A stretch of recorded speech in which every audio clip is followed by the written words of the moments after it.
Hello everyone, and welcome back to another amazing talk at IWCON 2022. This talk's topic is What the Hack is an MPC, and the talk is by Paris Stone, who's a security advisor at Halborn.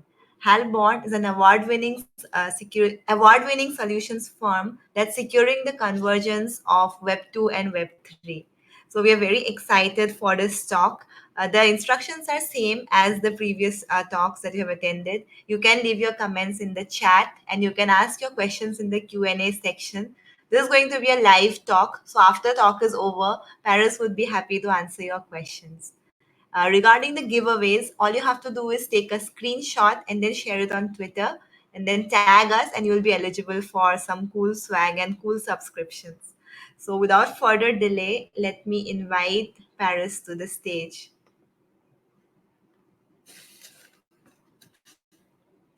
Hello, Paris. Hello. All handing the stage over to you. Okay. Very good. Thank you very much. Uh,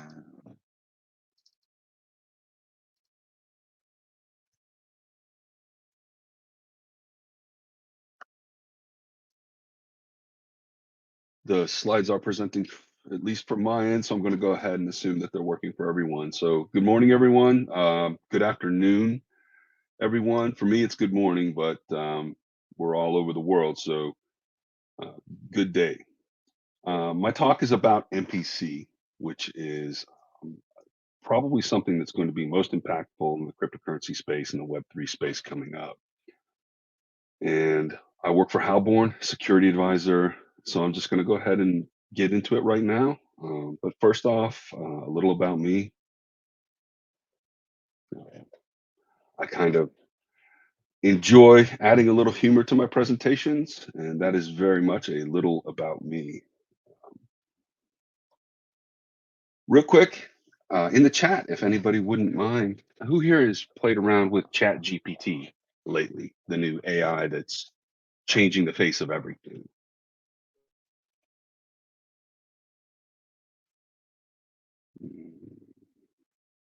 Mm, generating write-ups, good use case. It's actually pretty amazing. A lot of people are seeing it as a very useful tool to do very similar things like that, write-ups, stuff that you just don't want to spend a half hour typing away at. And it's pretty useful, but as far as multi-party compute, it kind of let me down. So if I jump over here and take a look at my actual question. My first question to Chat GPT, just for this presentation to see what it had to say, was, what is MPC? And MPC is professional audio and music production technology. Um, I think maybe, I think Chat GPT might have gotten that one wrong. So I went ahead and refined my search a little bit. So I went ahead and made it uppercase. Okay, uppercase MPC. Maybe it just didn't understand the lowercase. And uppercase MPC is model predictive control. So I think I'm going down the wrong path. Maybe I'm going in the wrong direction even further. So I just figured I'd next swing at it, go ahead and just say it. What is multi-party compute? And this, it actually, okay, I know what you're looking for now. Gave me a great answer for it. I'm not going to read through this as far as what its definition of multi-party compute is, because I hope to be able to explain that in the rest of this presentation. So MPC, let's just look at the genesis real quick of MPC, multi-party compute. In 1982, a computer scientist, Andrew Yao, introduced the concept of multi-party compute. And he introduced it as the garbled circuits protocol. Um, Basically, the way he designed this protocol was to allow for multiple parties, multiple computers across the internet to jointly compute data, to actually work on the data and compute outputs where they didn't share their inputs. So I have a computer, it's running in the cloud. A customer of mine, we'll just say, has a computer running in the cloud, and we want to compute. I'm saying how much discount I can give them, and we want to compute what that discount is. They think I can do better, but 10% is all I can do. So we just start computing this. My customer on their computer in the cloud, me on my computer in the cloud, and they're working at solving this problem as far as determining what the output should be.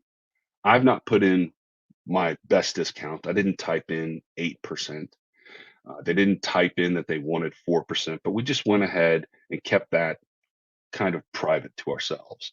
And multi-party computing worked on that and gave us a solution to our problem.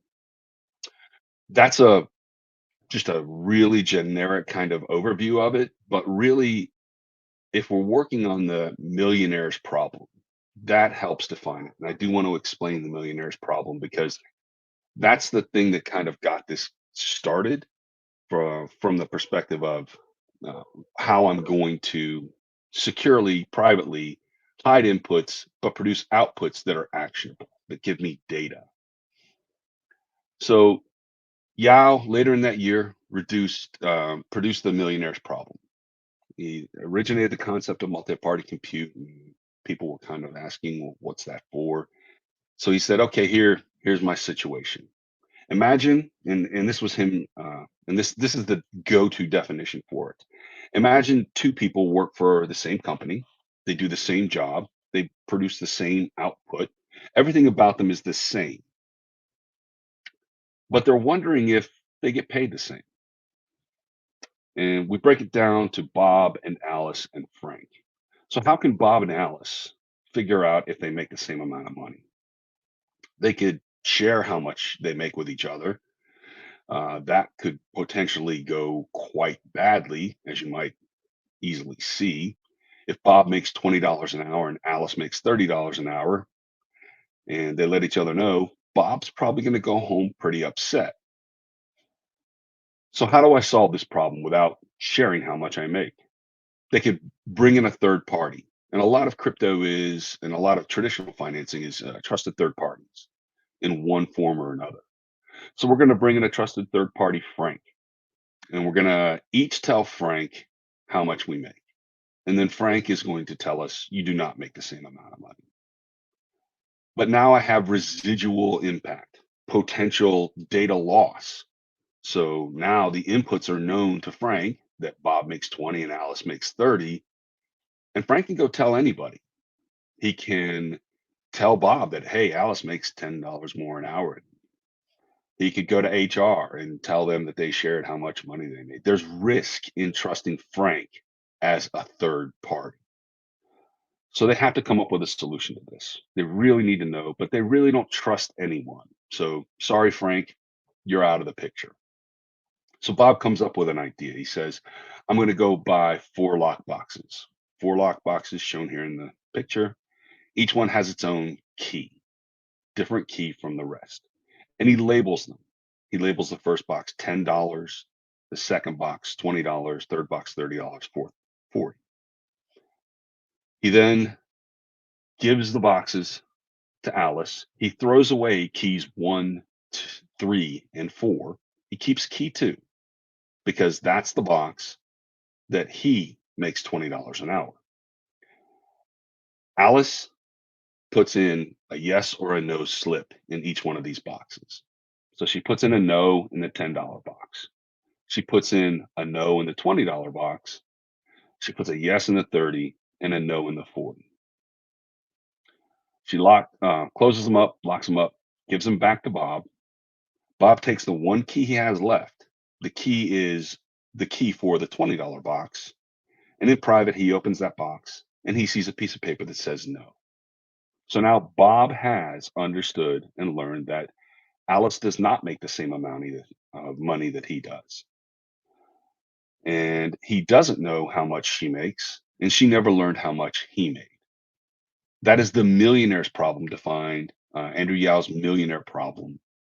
It's really the core kind of model that people talk to as far as secure computing. I'm sorry, secure multi-party computing.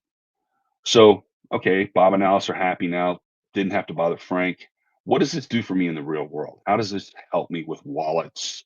How does this change things in the cryptocurrency and blockchain space? So let's just go ahead and take a look real quick at what a MPC wallet is. Multi-party computation, or MPC wallets, it's just another type of crypto wallet. It requires more than one participant to authorize transactions. Much like the boxes that Bob and Alice had, Bob and Alice were combined needed to make that situation work. So now I need one, well, that's a single key. But if I have two, three, or four, or more people, an MPC wallet allows multiple people to actually authorize to sign a transaction. And initially, people consider, well, what good is that? Why are we involving more people? When I talk about the other types of wallets, and multi-sig particularly, we'll kind of come back around to that. The multi-party computation part of it, the process that actually is used to generate, and I say wallet keys here, there's no keys. And this is kind of something that we really need to understand in MPC versus multi-sig. Multi-sig is multiple keys. MPC is not multiple keys. It's not even a single key. MPC is kind of this own way of doing little pieces of what could be a key. But MPC is used to generate these signing keys for transactions executed in the protocol itself. Concepts around MPC wallets. MPC wallets, they solve the problems that traditional crypto wallets have. And when I go into the next couple of slides, I'll show you the different types of wallets and the real world kind of example of what problems those are. And MPC can solve a great bit of those, actually pretty much all of them. It distributes the shards of the keys, little pieces of the key, across multiple parties, whoever is identified and chosen. And that's typically referred to as N number.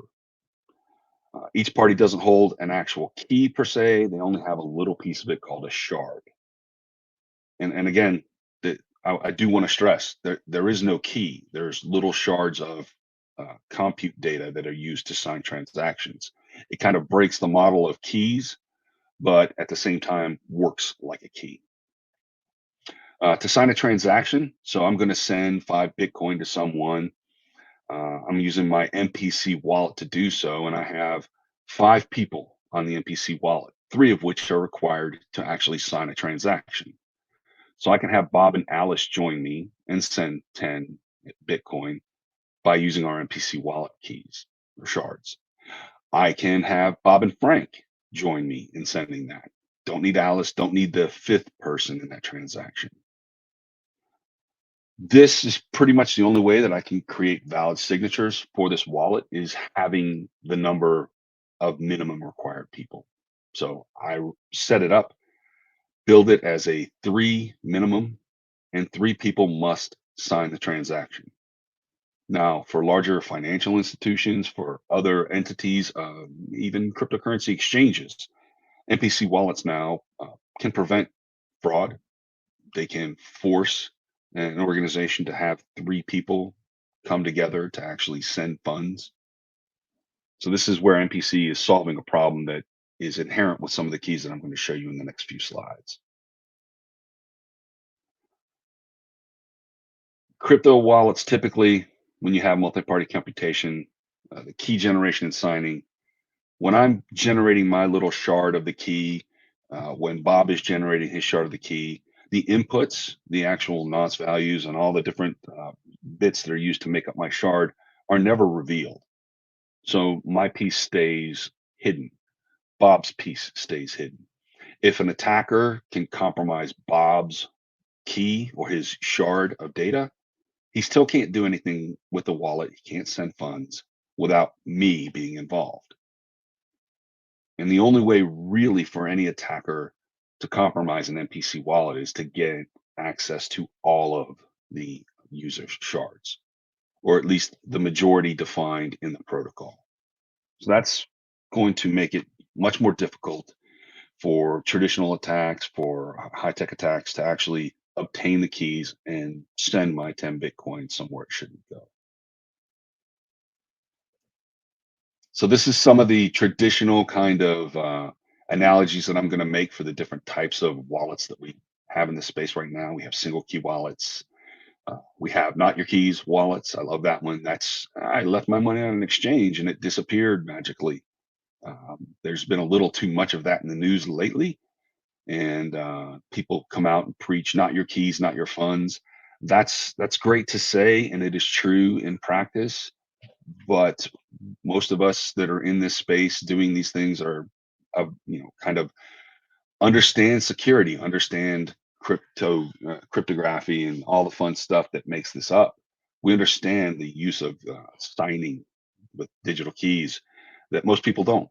Most people can't understand a hardware wallet, so it's going to be difficult to break people away from not your keys, not your funds. People rely on software. Multiple keys, that's a multi-sig, and there's two ways you can do multi-sig, and I'll show both of those. One's done not so well, and one's done a little bit better. And then there's MPC. So MPC is kind of coming to the rescue. So single key, the analogy here is just a key to get into a house. I have a key to get into my house. I have my 12-word recovery phrase. You guys can screenshot that all you want. I have no idea if that is actually a wallet. I just typed 12 words in Notepad and screenshot it. Everybody here who's worked with a wallet, pretty much you've written down your recovery phrases somewhere. If by some chance this recovers 50 Ethereum from somebody's wallet, I do apologize to whoever that was in advance. That was not the intention. But a single key, if I can get a hold of a single key, if somebody can leave my car unlocked, they see my house key on my dashboard, they grab that key, they have access to my house and everything in it. If I leave on the desktop a file that says my recovery phrase for my wallet app on my phone, we'll just say my recovery phrase for Exodus wallet, Trust wallet, any one of the wallets out there, software wallets that run on an application. They're all good software, but if I leave my key wide open, it's not any good at all. It's me breaking that security. So access, if I can get it, if they can get the actual private key or my recovery phrase, single key, you're done.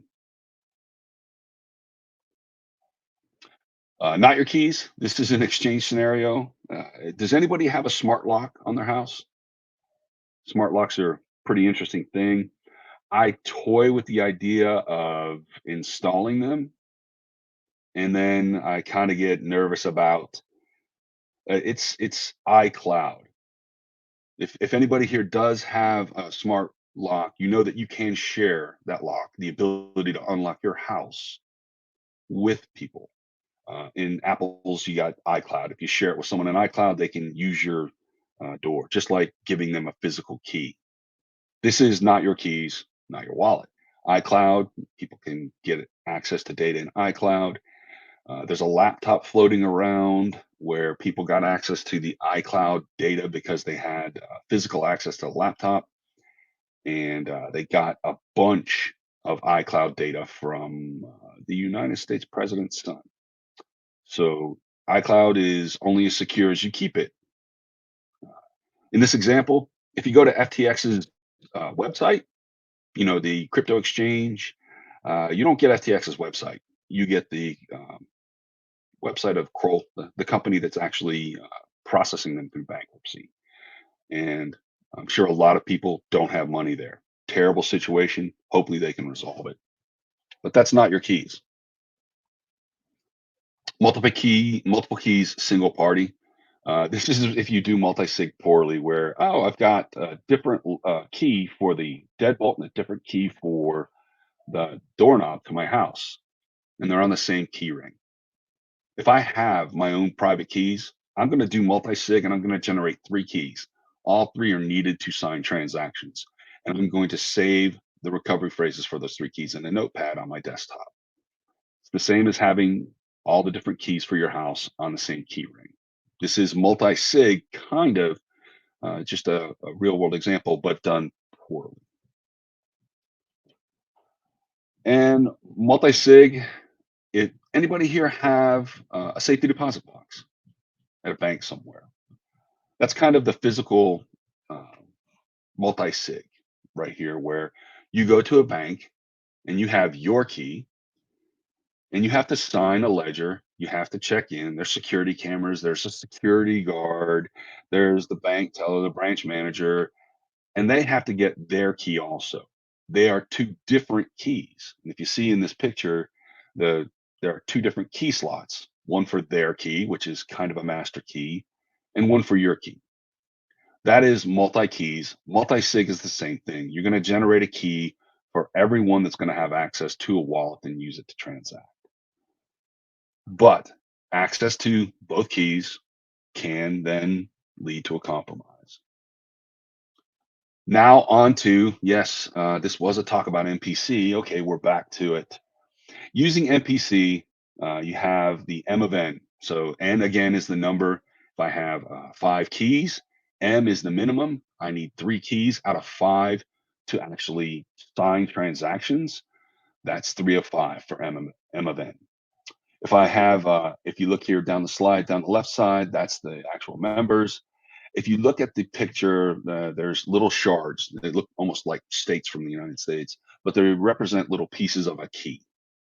Those are used to create a message, and this message is created computationally off chain, and I'll get into the importance of that later. That is then used to sign a transaction on a wallet and execute that signature on the actual blockchain. So let's take it up. If I have MPC, I can add something to MPC. This is called confidential computing. Anybody here familiar with confidential computing? I see a lot of thumbs flying up. Confidential computing is actually pretty interesting technology. You've heard of the traditional encryption data at rest, encryption data in transit. I'm going to encrypt files on a hard drive. I'm going to use TLS to encrypt files in transit. But what about when I'm actually using that file, computing it on the computer itself, on the CPU, in the cloud? And cloud is what kind of drove the genesis of, well, that's not my CPU. I have some pretty sensitive data there. Confidential computing is a way to create a trusted execution environment called a T. So, going into the details of that, T's exist even in the cloud. You can have your own hardware and do this, but it's pretty much becoming a big thing in the cloud. Provides for data integrity and code integrity while it's being processed, while you're doing computations. You can't alter the data inside of this. It's called a secure enclave. And you can't edit the code or make any modifications to it. You know, we have different injection attacks out there, not possible in a T enclave. Saying that not possible, just give it 4 or 5 years. I'm sure some hacker somewhere will figure out how to do this, but currently it's not possible. So, if I take confidential computing, which is distributed trusted execution environments, and tie it together with MPC, together I can guarantee secure and instant transaction of digital assets. An auditable signing process. One of the tenets of the trusted execution environment, when I'm actually using it in the enclave, is that it's an auditable process. It has been proven to have been acted on, computed, and nothing changed in the environment. There's a straight, complete audit trail for everything in confidential computing. So now you have verifiable compute, multi-party compute that's actually being used together to secure all these kind of transactions.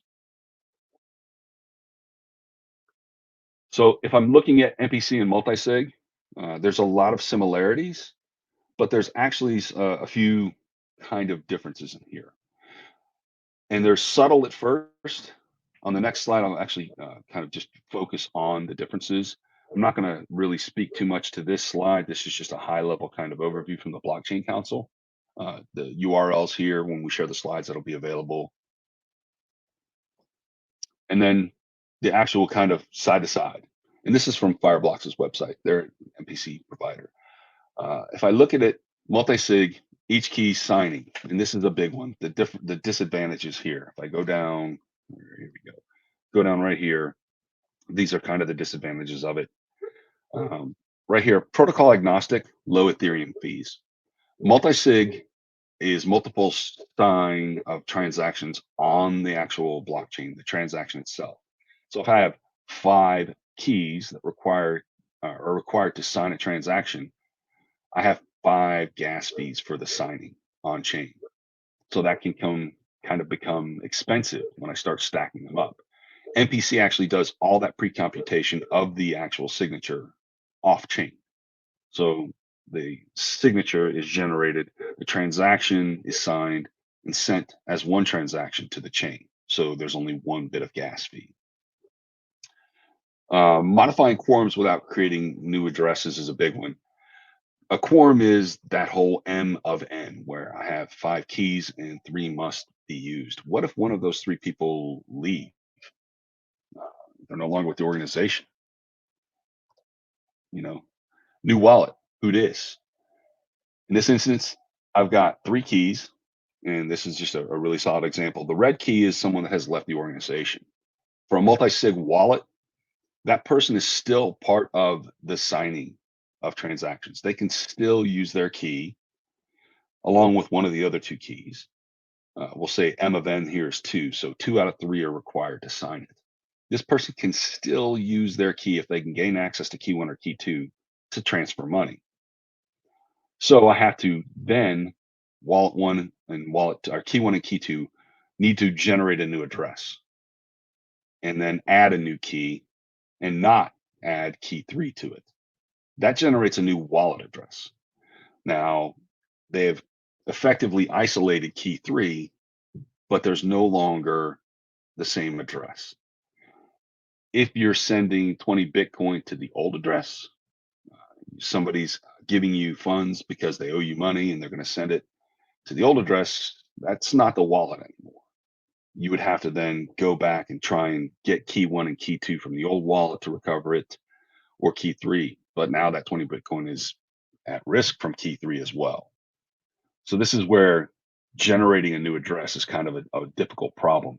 And multi-party compute fixes that because it's all just shards. You can rekey and it doesn't change the underlying wallet address. So Fireblocks has a really good write-up on the advantages of MPC. I have some links here in the speaker's notes that you guys can take a look through.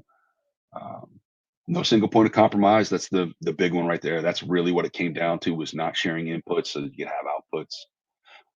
No recovery seed phrases needed. So this isn't generating a key. As I mentioned earlier, there's kind of no key. There's a bunch of little seeds, little shards of data that are used to sign transactions, but no key means no need for a recovery key, no need for a recovery phrase. So I can write whatever I want in Notepad and save it on my desktop. I don't have to worry about it being used to take advantage of my funds. Dynamic signing requirements, change adds, deletes. Like the previous example I walked through, I can remove key 3. I can add signers. I can bump up the number of people required. Dynamic doesn't change the wallet address. The lower transaction fees, again, just a single on-chain transaction. Here's kind of probably the biggest one, though. It's blockchain agnostic. Multisig is not blockchain agnostic. The blockchain has to support multisig wallets, and the Bitcoin had some Bitcoin improvement protocols to actually make it support uh, multi-sig wallets.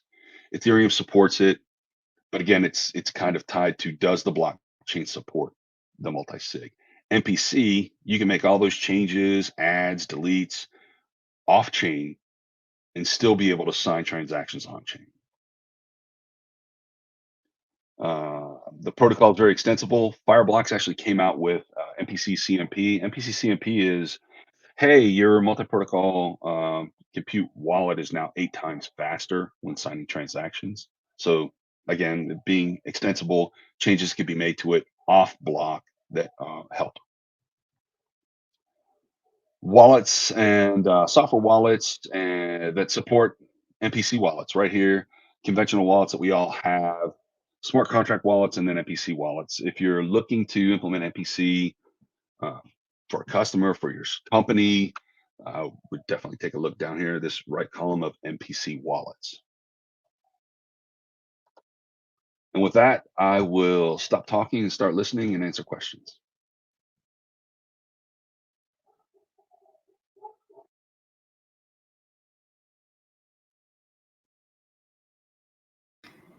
Awesome. Thank you so much, Paris. We loved your talk and we loved your little about me as well. Thanks so much. We have a question. I'm going to show it on the stage. Have you tried ChatGPT to identify vulns in smart contracts? So okay, that's what Halborn does. We do that. We identify vulnerabilities in smart contracts. It's kind of scary because in our engineering Slack channel, they're like, I was just goofing around, and they pasted a bit of this or a bit of that, and yeah, it worked. ChatGPT did a pretty decent job of identifying vulnerabilities in smart contracts, and I laughed at those guys and I said, hey, you guys are gonna be out of a job soon. Chat GPT is just going to, if I need to audit my smart contract code, I'll just paste it into Chat GPT and then produce the outputs for my attestation report. Have you tried it? Have you played around with seeing what kind of results you get from it? Whoever asked the question. Yeah, this is a question for everyone in the audience as well. Have you tried using ChatGPT to identify vulns in smart contracts? Curious to know the answer.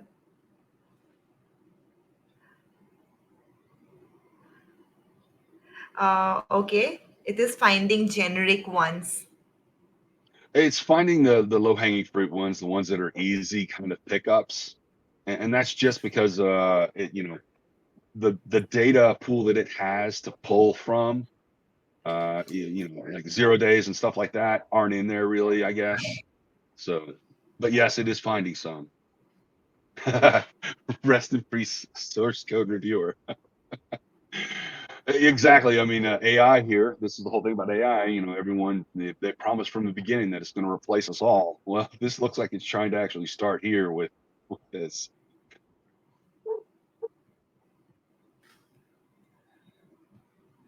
Great. So, does anyone have any more questions for Paris? Okay, we have one more question. How to build a career in Web3 security and shift from Web 2 to Web 3? So yeah, that's a really great question because uh, Web 2 and Web 3. How many Web 3 sites and businesses don't have a Web 2 front? I mean, Web 2 is your view into the Web 3 world. It's a web page, we'll just say Pancake Swap, that is a front end to RPC on the Web 3 back side. Um, there are tons of YouTube resources around Web 3 blockchain. I am fortunate, very fortunate working at Halborn. They very much believe in growing people's skills, not necessarily even hiring someone who's a Web 3 pen tester, hiring someone who's a Web 2 pen tester and giving them the tools and resources they need, the training, and the team building to help develop them as a Web 3 security person. Myself, I'm traditional finance. Sorry, I waited till the end of the presentation to say that so that I didn't scare everybody away. I've worked in banks. I've worked in government. That's, I guess, the real little about me. Worked for the government, worked in banks, and I'm just a crypto enthusiast who decided a few years back that I was going to make the transition to just started grabbing every resource I could. Kind of had a friend, luckily refer me to somebody that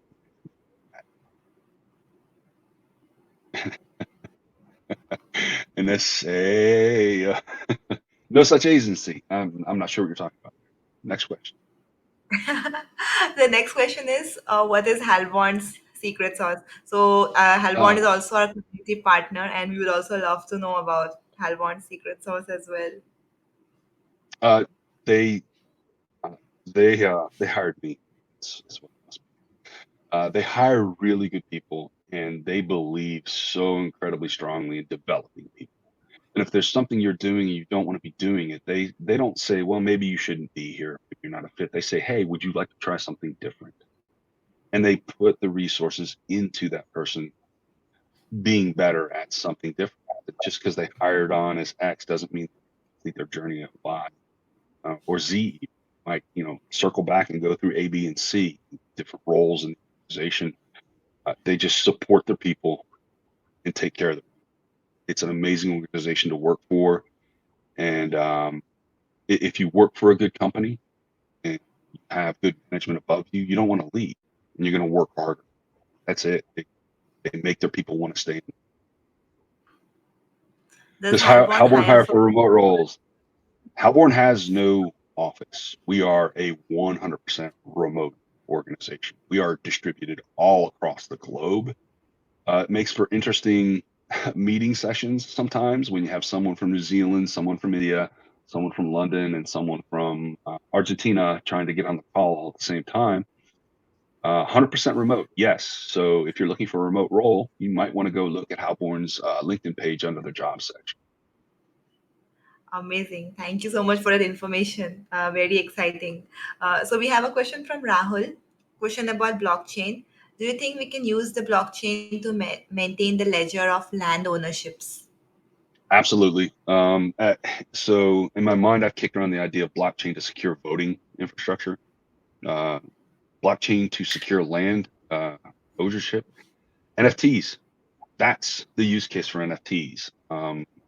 All the pictures that when NFTs really hit the market like mad, and people were paying $1 million for a picture of themselves, and now they're worth $4,000. I think that really hurt NFT as far as use cases go. NFT is, in my opinion, the use case for maintaining ledger of ownership. That's a very interesting insight. Thanks for sharing that. Uh, Great. Okay, so we have nice comments from people who really enjoyed this session. So thank you so much, Paris, for your time and for the amazing session. And thank you Yeah. for answering the questions as well. Thank you, everyone. Hope you got something out of it. Hope you had a good time. It was all our pleasure, Paris. Thank you so much. Thank you.